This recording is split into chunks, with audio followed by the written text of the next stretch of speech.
Alright, so in this tutorial there's a lot to unpack. I just got myself, and I'm filming on it right now, the new Panasonic S5 Mark II. So if you're not familiar with Panasonic, they are known for their video quality. Their image quality is phenomenal. But Panasonic has never been known for their reliable autofocus. But this year, this past February, they released the Panasonic S5 Mark II with phase detect autofocus. The reason why I am talking about this camera is because I bought it with the kit lens, the 20mm to 60mm, and we're going to be shooting on that today. I know the sweet spot for a lot of people is that 15-16mm range, but I'm telling you, I was even shooting small bathrooms with this, and I'm going to show you another editing technique also that I was testing today on this shoot. So we're going to get into that.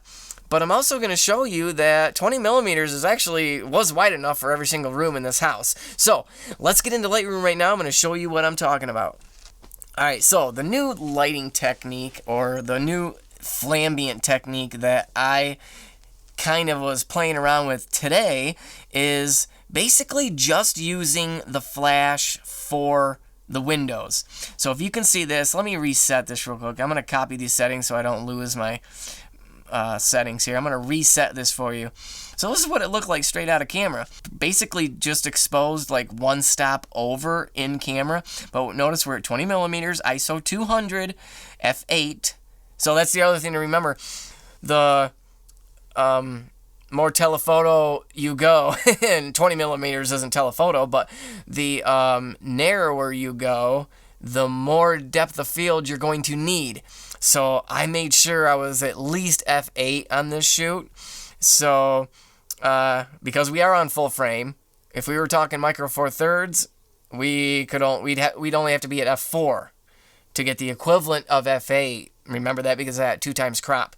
But I know some of you will never ever even look at a micro four thirds camera, and you're all about the full frame or nothing, and I get it, I do get it. But so just keep that in mind too when you're shooting. You're going beyond that 16-17mm range. Make sure you're stopping down to at least f8. Anyway, because you want to have everything in focus. So I'm gonna do my paste my bump on there, and then what I'm doing now is, honestly, I just took in. I was with the 8600 because that's my new go-to flash. I love it. I just basically pointed it into the room, up a little bit into the far corner, into this far corner right here. Yes, we got crazy shadows, but I really just wanted to tone down the sun coming in, and I think I had to crank my shutter to 1/80th is all, so not bad. So let's paste in my settings on this one. We can bump that exposure up a little bit. Let's bring these two layers. Let's right click, edit in, open as layers in Photoshop. Alright, so here are the two layers in Photoshop. Now remember, this is only going to work, this method that I'm showing you now is only going to work if you have enough natural light to be able to pull this off. So what we need to do, now we have that flash layer underneath, but all we need to do for this situation, blend in some more flash on those windows, is just create a layer mask. Don't invert it. Leave your selection black and take your brush tool. I have my flow at 5%, and just start painting back in the window. That's all I'm doing. Nothing crazy. It's pretty self-explanatory, pretty simple. But when you look, and I'm going to paint over this TV too, because we want that darker. And I'm not going to worry about doing a TV replacement on this one. This was a low-end house, beautiful house. Look at the woodwork in this. Today, this oak would be worth more than the entire house. That's how it is. That's how my house is the oak. I could take the oak out, burn the house to the ground, sell the oak, and make more than if I just sell the house. Sometimes that's crazy the way that is. But, alright, that's it. That's all you really have to do. And that's really what we're doing. Look at the difference. I mean, that's way too flashy. Obviously, we would never use that. But, if you have any hot spots on the floor or whatever, we didn't in this situation. We can feather out some of that. The sun hitting the floors. So remember that if you don't use a circular polarizer filter, you can always just make sure you put enough flash to it to kind of mask out that hot spot on the floor, and you can paint that in. Alright, here's another example where again, this is the ambient layer, and we have tons of natural light coming in. It looks really good, and we just need to fix those windows. So all I did is take that flash and pretty much pop it, not straight up, but out at an angle into the room. And so we're just gonna, again, take that layer mask, and black is our brush, and just sit here and paint back in to get some detail in those blinds.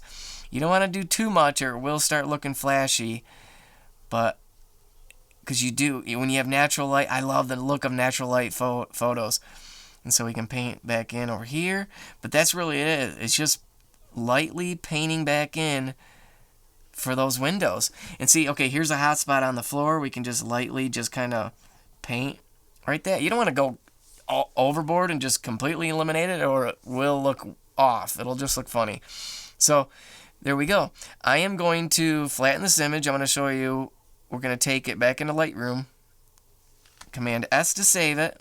We can do our interior final bump on that right there. Maybe bring that exposure down just a little bit.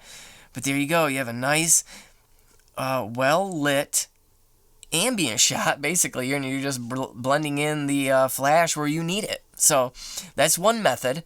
Let me show you these listing photos. I'm going to show you how 20 millimeters is more than enough. And you know what else I like about the 20 millimeter? The perspective. I love the perspective of this 20 millimeter.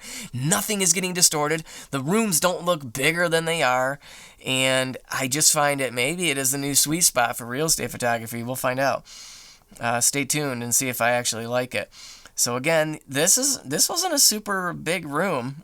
Look at this, and not a small room, but we're able to fit it all in. And look, nothing is distorted. We don't have too much ceiling. That's the thing, that when I'm shooting really wide, I'm always struggling to keep the ceiling out of the shot. You know, there's so much ceiling, whether you got to be lower or higher or whatever.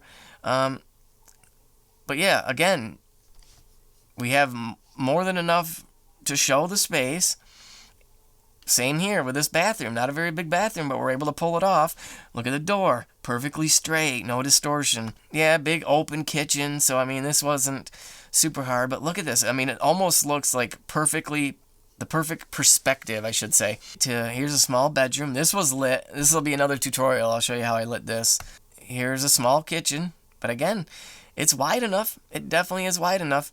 Here's a small bathroom. And again, we don't need to show the toilet.